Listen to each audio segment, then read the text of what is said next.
આયોજિત આ ત્રિદિવસીય સત્સંગ સત્રના અંદર ઉપસ્થિત સમાજના બધા જ અગ્રણીય વૈષ્ણવો, આપ સર્વે શાર્લોટના તેમજ આજુબાજુના ગામથી આવેલા સર્વ ભાવિક વૈષ્ણવજનો, કૃષ્ણ એ જ આનંદ એ વિષય ઉપર આ 3 દિવસ સુધી આપણે ચિંતન કરવાનું છે.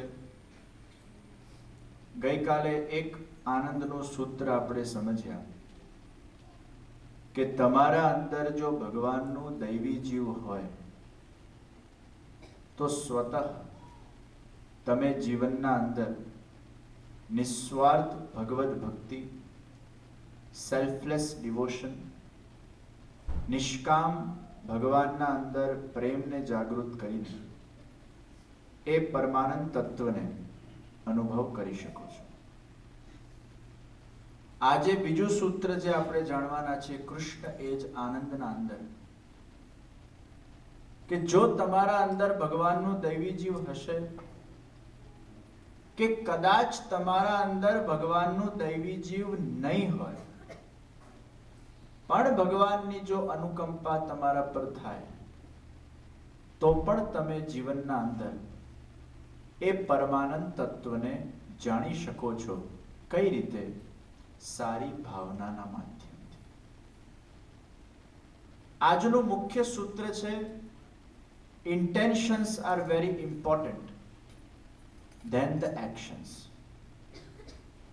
અને કૃષ્ણ એ જ આનંદના અંદર કૃષ્ણ ભગવાન આપણને એ જ શીખવાડે છે કે whatever work you people are doing, whether you are doing a job, whether you are taking care of your family, whether you are raising the kids, whether you are giving a seva in the organization, જ્યાં સુધી ભાવ શુદ્ધિ થતી નથી, વિચાર શુદ્ધિ થતી નથી, સારા ઇન્ટેન્શન્સ જીવનના અંદર આવતા નથી, ત્યાં સુધી જીવનના અંદર ક્યારે પણ મનમાં સંતોષ, પ્રસન્નતા કે આનંદ મળી શકવાનું નથી.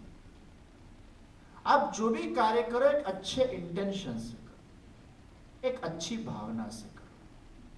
भले ये भावनाના અંદર કદાચ લેશ માત્ર સ્વાર્થની અપેક્ષા હોય, પણ જ્યારે તમે કાર્ય કરતા હો ત્યારે એ સ્વાર્થને તમારા બુદ્ધિમાં લાવશો નહીં.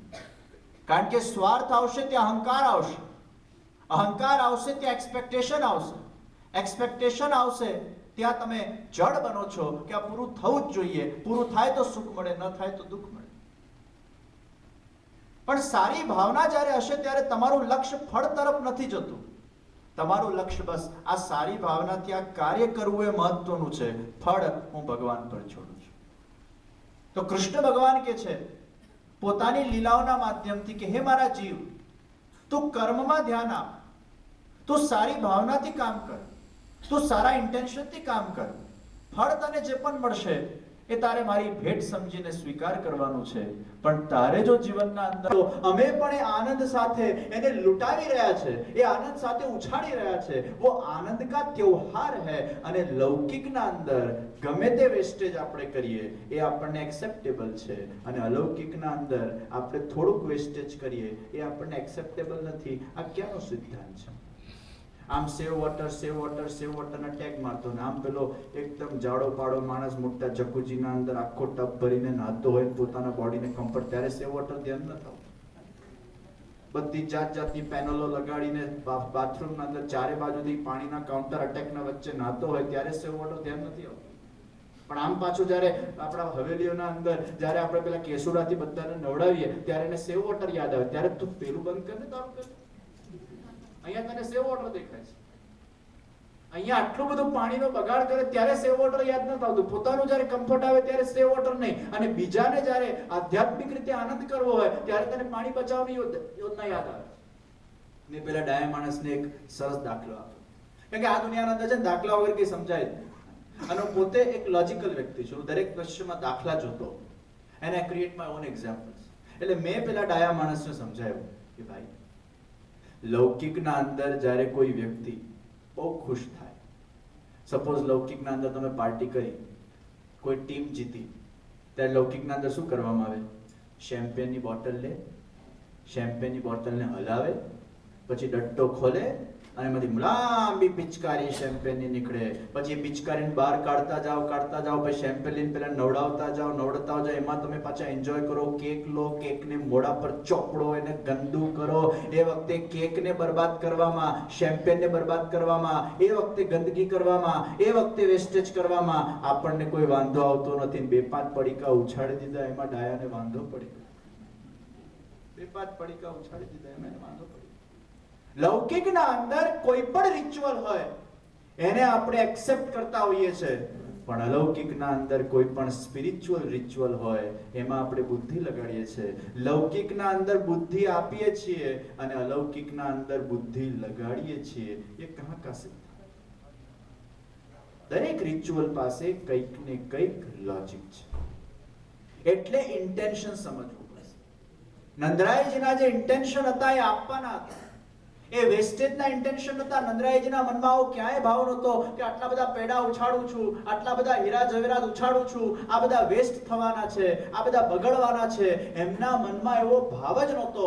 એમનો ભાવ શુદ્ધ હતો. કૃષ્ણ ભગવાન का प्रागट्य हुआ है, आज उस प्रागट्य की खुशी में मुझे सबको निहाल करना है, मुझे सबको लुटाना है. तो लुटाने की भावना से नंदराय जी ने नंद महोत्सव किया है. एમાં એક્શનમાં જોશો તો લાગશે પ્રસાદ વેસ્ટ થાય છે, અને ઇન્ટેન્શન જોશો તો ખબર પડશે હા એમની આ ભાવના હતી. એ ભાવનાને હું રિસ્પેક્ટ આપું છું.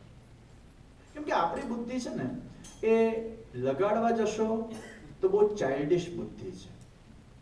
આપણા બધાની બુદ્ધિ કેવી છે? નાના બાળક જેવી છે. કારણ કે કોઈ વિષયમાં આપણને જ્ઞાન ના હોય તો અજ્ઞાનવાળી બુદ્ધિ કેવી હોય? એ જાત જાતના ક્વેશ્ચન કરે, જે ક્વેશ્ચનમાં કોઈ તથ્ય હોતું નથી. એકવાર એક ફાધરે પોતાના છોકરાના જન્મદિવસે બહુ મોટી ફૂટબોલ મેચ રાખી. એટલી મોટી ફૂટબોલ મેચ રાખી કે હજારો ડોલરનો ખર્ચો કર્યો. અને ફૂટબોલ મેચ જ્યારે પેલો છોકરો જોતો હોય છે ત્યારે છોકરાએ ફાધરને કીધું કે ફાધર, તમે 1 નંબરના ચિંગુસ મારવાડી છો. ફાધર કહે છે, બેટા તારા જન્મદિવસે મેં આટલી મોટી ફૂટબોલ મેચ રાખી, તું મને ચિંગુસ મારવાડી કહે છે? હાઉ યુ ડેર? અરે ફાધર, તમે કેટલા મોટા ચિંગુસ છે તમને ખબર છે? અરે આ ફૂટબોલના અંદર જુઓ તો ખરા, મારા જન્મદિવસે તમે મેચ રાખી અને એક જ બોલ આપ્યો આ લોકોને રમવા માટે. અરે મારો જન્મદિવસ હતો તો એક બોલ બધા પ્લેયરને ગિફ્ટ કરવો જોઈએ ને. એક બોલ પાછળ કેટલી ભાગદોડ. ત્યારે પેલો ફાધર હસવા લાગ્યો, બેટા ફૂટબોલ મેચની મહત્તા એક બોલ પાછળ ભાગવાના અંદર જ છે. ફૂટબોલ મેચમાં એક બોલનો જ્યારે ગોલ આજુબાજુ કરવામાં આવે એમાં જેની મહત્તા છે, ફૂટબોલમાં એક બોલ ગિફ્ટ ના થાય. તું જેમ જેમ ગ્રો અપ થશે તારા બુદ્ધિના વિચારો બદલાશે, તારા બુદ્ધિના પરસેપ્શન બદલાશે. પછી જ્યારે તને ફૂટબોલ મેચના એથિક્સ ખબર પડશે ત્યારે તું કહેશે કે ના, મારી જે વિચારધારા હતી એ અજ્ઞાનતાવાળી વિચારધારા હતી, મેં ખાલી એક્શનને જોયા હતા. પણ હવે ફૂટબોલ મેચનો મને ઇન્ટેન્શન ખબર પડ્યો કે બોલના ભાગાભાગ કરવા થી જ ગોલ કરવામાં આવે. હવે મને સાચો ગોલ ખબર પડી કે why football is play. Action થી ઘોટાળો થશે, પણ ઇન્ટેન્શન થી તમને ભાવાર્થ ખબર પડશે, મહાત્મ જ્ઞાન ખબર પડશે. નહીં તો એક્શનના અંદર તમે જો જશો, તમારી બુદ્ધિ એ આપવાના બદલે તમે લગાડવા બેસશો અને લગાડવા જશો તો મિસઅન્ડરસ્ટેન્ડિંગ થશે. Be always happy in your life. So good intention makes you happy in your life. This is what Krishna Bhagavan is teaching us. બસ આજના દિવસે આજના સત્રને અહીંયા જ ભગવાનના ચરણારવિંદોના અંદર સમાપ્ત કરીએ. કાલે કૃષ્ણ એ જ આનંદના વિષયને કોઈ નવા સૂત્ર સાથે આગળ વધારીને આજના વક્તવ્યને પ્રભુ ચરણોમાં હું વિરામ આપું છું. બોલો શ્રી કૃષ્ણ કનૈયા, શ્રી વલ્લભા, શ્રી ગિરિરાજ ધરણ કી, શ્રી યમુને મહારાણી કી.